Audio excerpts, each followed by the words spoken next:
Everyone, स्वागत है आप सभी का हमारे YouTube चैनल पर। कैसे हैं आप सभी लोग? उम्मीद है आप सभी लोग अच्छे होंगे और आपकी एम्स की तैयारी बहुत अच्छी जा रही होगी। आज की वीडियो में मैं कुछ एम्स के पीवाईक्यूज डिस्कस करने वाली हूं। जैसा कि आपको पता है, आपका जो एग्जाम है वो 25-26 में होना है। बहुत कम टाइम आपके पास बचा है, तो इस टाइम में आप ज़्यादा से ज़्यादा पीवाईक्यूज की प्रैक्टिस करें। जो एम्स ने पहले क्वेश्चन पूछे हैं उनको आप ज़्यादा से ज़्यादा प्रैक्टिस करें, वो बहुत ज़्यादा बेनिफिशियल होने वाला है आपके एग्जाम में। तो आज का जो ये वीडियो है इसमें मैं एम्स जोधपुर के कुछ क्वेश्चंस को डिस्कस करने वाली हूँ। ये बेसिकली आपका 18 का एग्जाम है। जैसा कि आप देख सकते हैं, ये 2018 में पूछा गया है और ये मेडिकल लेबोरेटरी टेक्नोलॉजी का एग्जाम है। तो आज इसमें 100 क्वेश्चंस, ये 200 क्वेश्चन इसमें लैब के पूछे गए थे, बट आज की वीडियो में हम 100 क्वेश्चन डिस्कस करेंगे। देख लेते हैं। क्वेश्चन नंबर फर्स्ट है हमारा, the mass of normal adult human brain is. Human brain में नॉर्मल मास कितना होता है एक अडल्ट में? तो ऑप्शन है हमारे 1300 से 1400 ग्राम, 350 से 400 ग्राम, या फिर 2500 से 3500 ग्राम, या फिर आपका 500 से 750 ग्राम। तो नॉर्मल ह्यूमन का जो अडल्ट होता है उसका नॉर्मल मास हमारा 1300 से 1400 ग्राम होता है। इसमें ऑप्शन फर्स्ट करेक्ट है, 1300 से 1400 ग्राम। नेक्स्ट क्वेश्चन है, the terminal part of large intestine called the. जो लार्ज इंटेस्टाइन होता है उसके टर्मिनल पार्ट को हम क्या बोलते हैं? स्टमक हुआ और हमारा स्मॉल इंटेस्टाइन हुआ, लार्ज इंटेस्टाइन हुआ, ये तीनों हमारे पार्ट में डिवीजन इनका हो रखा होता है। तो इसमें पूछा गया है लार्ज इंटेस्टाइन का टर्मिनल पार्ट को क्या कहा जाता है? ऑप्शंस है pyloric canal, sigmoid canal, colon, या फिर एनल कैनाल, या फिर सीकम। तो जैसा कि आप सभी जानते होंगे, ये बहुत बेसिक है, ये आपका 11th क्लास में आ जाता है कि पाइलोरिक कैनाल जो है वो पाइलोरिक जो पार्ट है वो आपका स्टमक का है। सिग्मोइड कोलोन जो पूछा गया है ये मिडिल पार्ट होता है हमारा लार्ज इंटेस्टाइन का, एंड एनल कैनाल को टर्मिनल पार्ट बोला जाता है। तो इसमें सही ऑप्शन हमारा ऑप्शन नंबर 3 है, मतलब टर्मिनल पार्ट को एनल कैनाल कहते हैं और सीकम नहीं बोलते। तो इसका सही आंसर है हमारा 3। नेक्स्ट क्वेश्चन है, the largest gland of the human body is. Human body में लार्जेस्ट ग्लैंड कौन सी होती है? इसमें पूछा है लार्जेस्ट ग्लैंड। तो लार्जेस्ट ग्लैंड में ऑप्शन दे रखे हैं pituitary gland, liver, thyroid gland, या फिर पेनक्रियाज। तो लार्जेस्ट ग्लैंड ह्यूमन बॉडी के अंदर लिवर होता है। इसका सही आंसर है आपका option number 2, liver. Question number 4, the muscle that forms the partition between thoracic and abdominal cavity is called. मतलब वो कौन सी मसल है जो थोरेसिक एंड एब्डोमिनल कैविटी में पार्टीशन का काम करती है? तो ऑप्शन है इसमें क्वाड्रेटस लैम्ब्रोरम, या फिर डायफ्राम, या एक्सटर्नल ओब्लिक मसल, या फिर पेसस मेजर, पेसोस मेजर। तो इसका सही आंसर है आपका ऑप्शन नंबर 2, डायफ्राम। मतलब जो ऐसी मसल जो थोरेसिक एंड एब्डोमिनल कैविटी में पार्टीशन का काम कर रही है उसको बोलते हैं डायफ्राम। इसका सही आंसर है आपका डायफ्राम। नेक्स्ट क्वेश्चन है आपका, in which part of the uterine tube does fertilization take place normally. मतलब वो कौन सा पार्ट होता है फर्टिलाइजेशन का जो कि यूट्राइन ट्यूब में होता है, जहाँ पे फर्टिलाइजेशन कंप्लीट होता है। तो हमारे यूट्राइन ट्यूब के पार्ट है, उनमें से किस रीजन पे आपका फर्टिलाइजेशन होता है? तो इसमें ऑप्शन दे रखे हैं आपके, फर्स्ट है आपका फिम्बरी, एम्पुला, इनफंडिबुलम, या फिर इस्थेमस। तो इसका सही आंसर है आपका ऑप्शन नंबर 2, इस्थेमस। इसका सही आंसर है सॉरी एम्पुला। एम्पुला जो रीजन है वहां पे फर्टिलाइजेशन कंप्लीट होता है। नेक्स्ट क्वेश्चन है, ये हिंदी में दे रखा है, निम्नलिखित में से कौन सा जठर का भाग नहीं है? ऑप्शंस है पाइलोरिक कैनाल, फंडस, सीकम, या कार्डियक नॉच। तो ये जठर जो है वो स्टमक को बोला गया है एक्चुअली यहाँ पे। तो उसमें पूछा गया है कि क्या इसमें से कौन सा पार्ट जठर का नहीं है? ऑप्शंस हैं आपके पाइलोरिक कैनाल, फंडस, या फिर सीकम, या कार्डियक नॉच। जैसा कि आपको पता है fundus, pyloric end cardiac notch ये तीनों पार्ट हमारे स्टमक के होते हैं, बट सीकम पार्ट हमारा स्टमक का नहीं होता है। तो इसका सही आंसर आपका ऑप्शन 3 है, कार्डियक नॉच भी हमारा कार्डियक पार्ट में प्रेजेंट होता है। 7 है, which of the following is not a muscle of the नोच। नोच की मसल कौन सी नहीं है? ऑप्शंस है बक्सीनेटर, या डिप्रेसर सेप्टाई, या फिर प्रोसेरस, या फिर नेजालिस। तो इसका सही आंसर है आपका बक्सीनेटर। ये नोच की मसल नहीं है, इसमें ऑप्शन फर्स्ट करेक्ट है। नेक्स्ट क्वेश्चन है, the length of ureter a normal adult. Normal adult में यूरेटर की लेंथ कितनी होती है? ऑप्शंस हैं 10 सेंटीमीटर, 25 सेंटीमीटर, 35 सेंटीमीटर, या फिर 5 सेंटीमीटर। तो आपका सही आंसर है 25 सेंटीमीटर हमारी यूरेटर की लेंथ होती है। नेक्स्ट क्वेश्चन है which of the following ribs are term as floating ribs. इस पेपर में बहुत बेसिक क्वेश्चंस पूछे गए हैं, आई होप सो सारे क्वेश्चंस आप अटेम्प्ट कर पाएंगे। फ्लोटिंग रिब्स पूछी गई हैं। फ्लोटिंग रिब्स कौन सी रिब्स को कहते हैं? ऑप्शंस है first and second rib, first 7 ribs, या फिर 6th एंड 7th रिब, या फिर 11th एंड 12th रिब। तो बहुत ही बेसिक क्वेश्चन है, इसमें सही आंसर आपका ये है 11 एंड 12, मतलब 11 एंड 12 जो रिब होती है उसको हम फ्लोटिंग रिब्स कहते हैं। नेक्स्ट क्वेश्चन है the longest and the strongest bone of the upper limb. Upper limb में लॉन्गेस्ट एंड स्ट्रॉन्गेस्ट बोन को हम क्या कहते हैं? ऑप्शंस हैं रेडियस, ह्यूमरस, क्लेविकल, या फिर स्कैपुला। तो सही आंसर है आपका ह्यूमरस। जो लार्जेस्ट आपकी स्ट्रॉन्गेस्ट बोन जो होती है अपर लिम्ब की उसको हम बोलते हैं ह्यूमरस। ऑप्शन नंबर 2 इसका करेक्ट आंसर है। नेक्स्ट क्वेश्चन है question 11, the volume of air inspired और expired with each normal breath is called. Inspired and expired normal breath को क्या बोला जाता है? ऑप्शंस हैं tidal volume, inspiratory reserve volume, expiratory reserve volume, या फिर रेजिडुअल वॉल्यूम। इसका सही आंसर है आपका टाइडल वॉल्यूम। टाइडल वॉल्यूम को हम नॉर्मल, इंस्पायर्ड एंड एक्सपायर्ड कहते हैं, तो ये है टाइडल वॉल्यूम, इसका सही आंसर है। नेक्स्ट क्वेश्चन है the functional unit of kidney is. Kidney की फंक्शनल यूनिट को क्या बोला जाता है? एल्ब्यूलाई, न्यूरॉन, नेफ्रॉन, या फिर लिम्फेटिक्स। तो ये बहुत ही आसान क्वेश्चन है, सब इसके बारे में जानते हैं। हम किडनी की फंक्शनल यूनिट को नेफ्रॉन बोलते हैं। नेक्स्ट क्वेश्चन है हमारा pulmonary artery carries blood from which chamber of the heart. Pulmonary artery जो होती है वो किस चैम्बर से ब्लड लेके जाती है? तो इसका सही आंसर है आपका राइट वेंट्रिकल। जैसा कि इसकी फंक्शनिंग आप सभी ने पढ़ ली होगी, ये बहुत ही आसान होता है। अगर आप इसको नहीं कर पाए हैं तो आप मुझे बताइएगा। ये बहुत ही इजी पार्ट है कि पल्मोनरी आर्टरी और ब्लड कहाँ से सप्लाई हो रहा है, पल्मोनरी आर्टरी, पल्मोनरी वेन, तो ये बहुत इजी पार्ट होता है। ऑप्शंस है लेफ्ट एट्रिया, राइट एट्रिया, या फिर राइट वेंट्रिकल, या फिर लेफ्ट वेंट्रिकल। तो इसका सही आंसर है आपका option 3 right ventricle.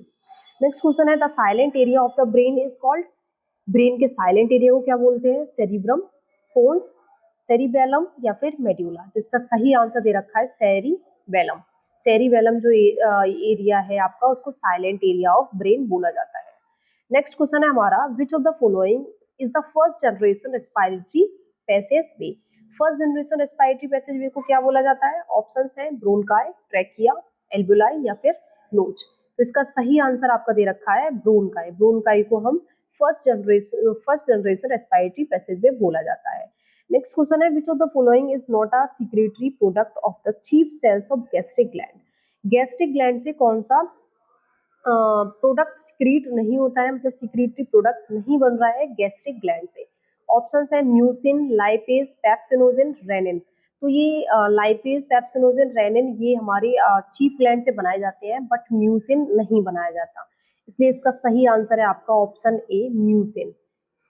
Next question है question number 17, what does haemostasis indicate. Haemostasis को क्या मतलब क्या इंडिकेट करता है अगर हीमोस्टैसिस हुआ है?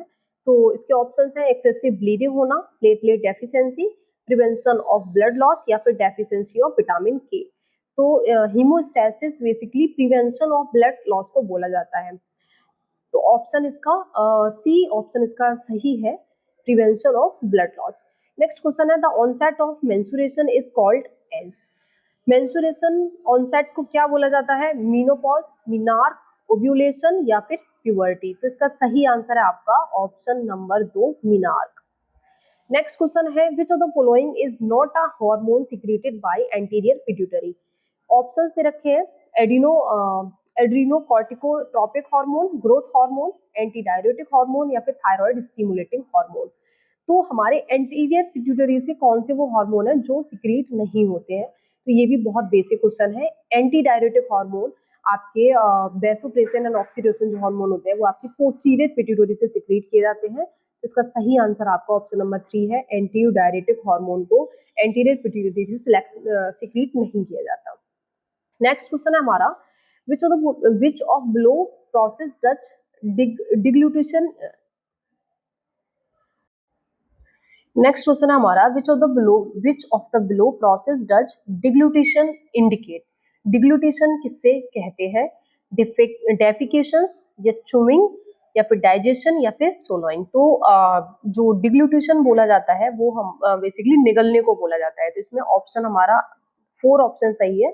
सोलोइंग जो होता है उसे हम डिग्लूटेशन बोलते हैं, मतलब ऑप्शन 4 इसका करेक्ट आंसर है। नेक्स्ट क्वेश्चन है, which of the following values is the normal range of prothrombin time. Prothrombin time का नॉर्मल रेंज क्या होता है? तो इसका आंसर है 11 से 13 सेकेंड।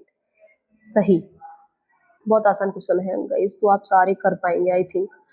क्वेश्चन 22 है, a person with A R H sorry A positive blood type can receive blood from which of the following blood group person. मतलब ए पॉजिटिव कोई पर्सन है वो किससे रिसीव कर सकता है ब्लड? तो उसमें ऑप्शंस है बी आर एच नेगेटिव से, या ए आर एच नेगेटिव से, या ए आर एच पॉजिटिव से, या बी आर एच पॉजिटिव से। तो बहुत ही आसान ऑप्शन दे रखे हैं इन्होंने, बहुत सिंपल तरीके से आप बता देंगे कि ऑप्शन 3 इसका करेक्ट आंसर है। हमारा क्वेश्चन नंबर 23 है, for which of the following test is siliconization of glassware required for sample collection. Siliconization of glassware कहाँ पर रिक्वायर्ड होता है? ऑप्शन है हमारे हीमोग्लोबिन टेस्ट, कोएगुलेशन टेस्ट, या प्लेटलेट काउंट टेस्ट, या फिर WBC टेस्ट। तो जो सिल्कनाइजेशन आपका जरूरी है वो आपका कोएगुलेशन प्रोफाइल टेस्ट जब किए जाते हैं उस टाइम पे सिल्कनाइजेशन जरूरी होता है। सिल्कनाइजेशन में बेसिकली जो ग्लासवेयर होते हैं वो सिलिकॉन से कोट होते हैं, जो उनका इंटीरियर सरफेस होता है वो सिलिकॉन से कोट होता है। नेक्स्ट क्वेश्चन है, which of the following can not be differentiated and identified by Leishman stain. Leishman stain से हम क्या नहीं डिफरेंशिएट कर सकते? ऑप्शंस है ट्रिपेनोसोमास, मास्ट सेल, ल्यूकोसाइट्स, या फिर मलेरियल पैरासाइट्स। तो वो लीशमान स्टेन जो है वो मास्ट सेल के लिए नहीं होता है। इसमें ऑप्शन हमारा मास्ट सेल ऑप्शन बी इसका करेक्ट आंसर है। नेक्स्ट क्वेश्चन है, the average life span of adult red cell corpuscle as. RBC की लाइफ स्पैन कितनी होती है? बहुत ही बेसिक क्वेश्चन, 120 डेज, सबको पता होगा इजीली। नेक्स्ट क्वेश्चन है, the normal shape of human erythrocyte is. तो ह्यूमन इरिथ्रोसाइट मतलब आरबीसी का नॉर्मल शेप क्या होता है? तो ये है आपका बाइकॉनकेव शेप, सबको पता होता है, बहुत इजी क्वेश्चंस है, इसलिए ज्यादा रुकने का भी कोई मतलब नहीं है इधर। क्वेश्चन नंबर 27 आपका, which of the following not a function of eosinophil. Eosinophil का कौन सा फंक्शन नहीं है? फर्स्ट ऑप्शन है आपका disintegration, second removal of foreign proteins, या फिर प्रिवेंशन ऑफ ब्लीडिंग, या फिर डिटॉक्सिफिकेशन। तो इसिनोफिल का disintegration and removal of foreign proteins and detoxification ये हमारे इसिनोफिल के काम होते हैं, बट प्रिवेंशन ऑफ ब्लीडिंग हमारे इसिनोफिल का काम नहीं है। तो ऑप्शन इसका हमारा सी ऑप्शन सही हो जाएगा। नेक्स्ट क्वेश्चन है हमारा 28, पैक्ड सेल वॉल्यूम मतलब PCB determination helps in the diagnosis of. PCB की डिटर्मिनेशन हमारा किस डायग्नोसिस में हेल्प करता है? ऑप्शंस है मेलिग्नेंट ट्यूमर, ट्यूबरक्लोसिस, एनीमिया, या फिर रिमोटॉइड आर्थराइटिस। तो सही आंसर इसका ऑप्शन सी है, मतलब एनीमिया जो होता है उसमें हम पीसीबी का डिटर्मिनेशन हमें हेल्प करता है, बट मेलिग्नेंट ट्यूमर या ट्यूबरक्लोसिस या रिमोटॉइड आर्थराइटिस में पीसीबी का रोल कुछ भी नहीं है। और नेक्स्ट क्वेश्चन है, which of the following not a component of blood. Blood का कंपोनेंट कौन सा नहीं है? Myosin, platelet, red blood cell, या फिर प्लाज्मा।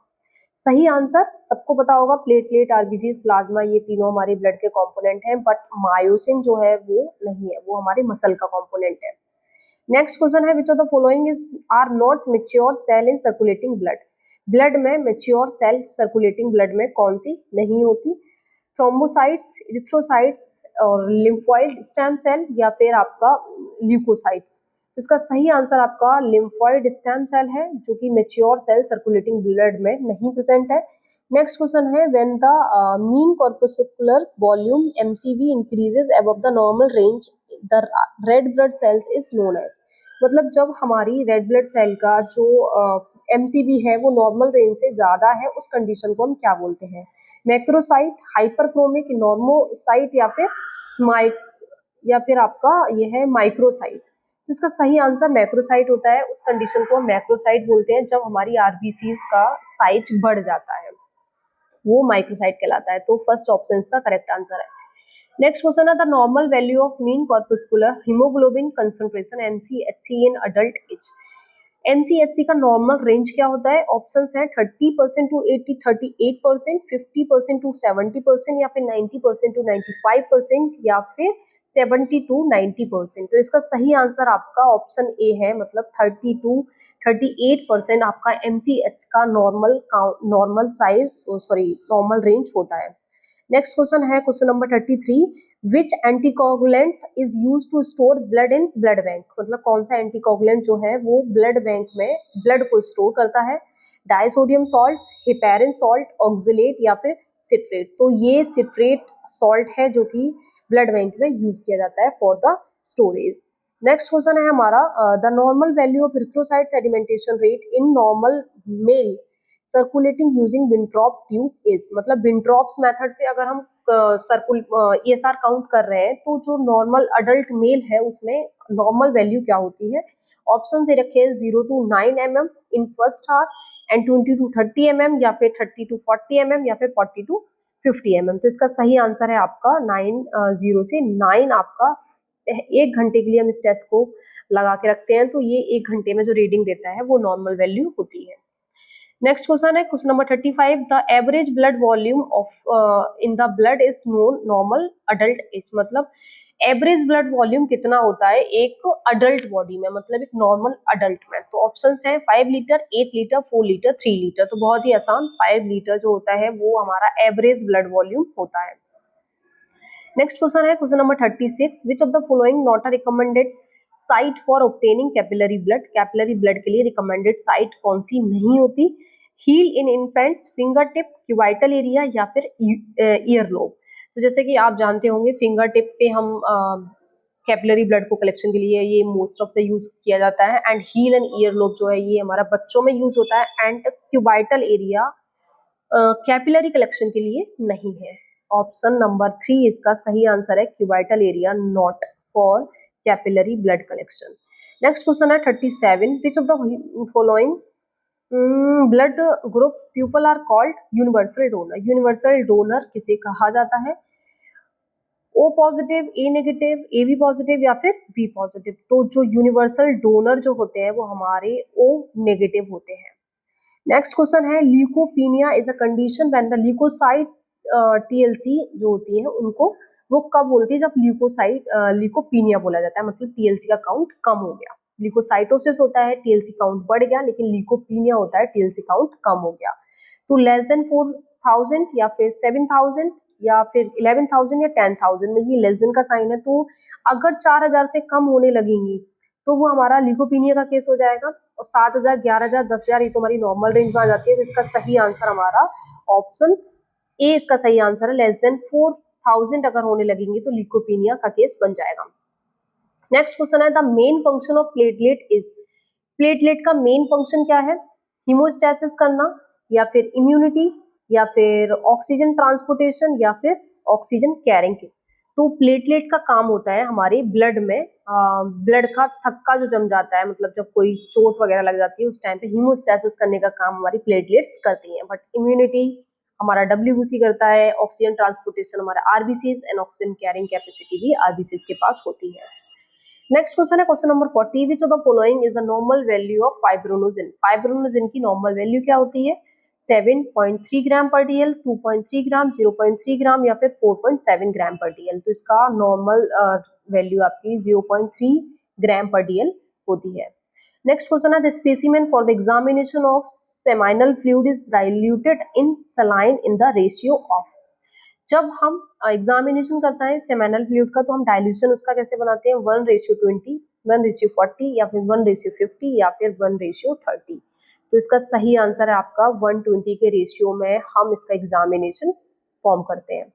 नेक्स्ट क्वेश्चन है हमारा, the normal stool pH for बोतल fade infants is.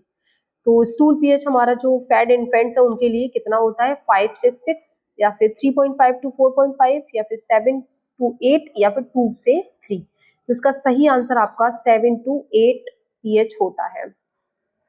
Next question है, the specific gravity of urine is low in which of the following condition.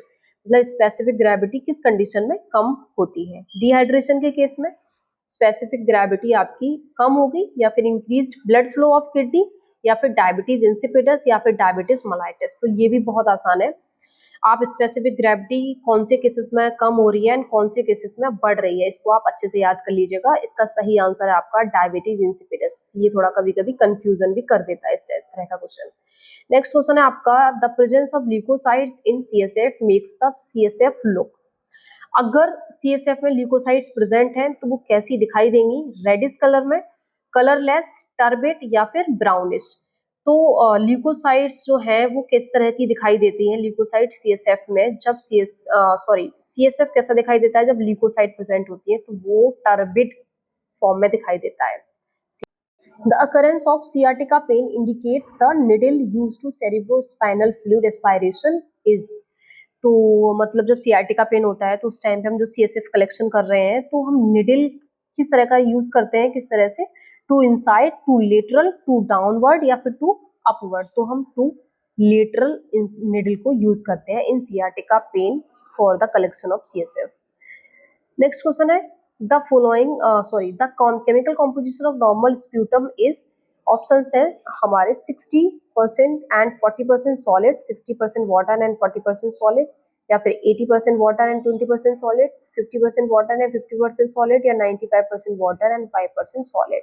तो इसका सही answer यही है, 95% वाटर एंड 5% सॉलिड प्रेजेंट होते हैं नॉर्मल स्प्यूटम में। ऑप्शन नंबर 4 इसका करेक्ट आंसर है। नेक्स्ट क्वेश्चन है, the occult blood is tested by. Occult blood को हम कैसे टेस्टेड करते हैं?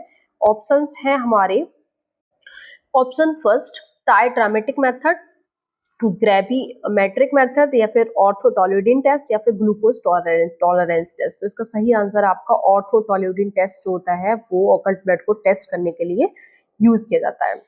नेक्स्ट क्वेश्चन है, the percentage of motile sperm is.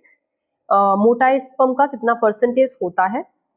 5%, 40%, 50% या 25%। इसका सही आंसर है आपका 50% हमारा नॉर्मल मोटाइल स्पर्म कंसिडर किया जाता है। नेक्स्ट क्वेश्चन है 49, microscopic examination of stool is carried out to determine the presence of which of the following. Microscopic examination of stool करने पर presence of which of the following मतलब किस तरह का carried out by. Microscopic examination में हम क्या देखेंगे? फैट, म्यूकस, पस या पैरासाइट। तो माइक्रोस्कोपिक एग्जामिनेशन में फैट को देखा जाएगा, ठीक।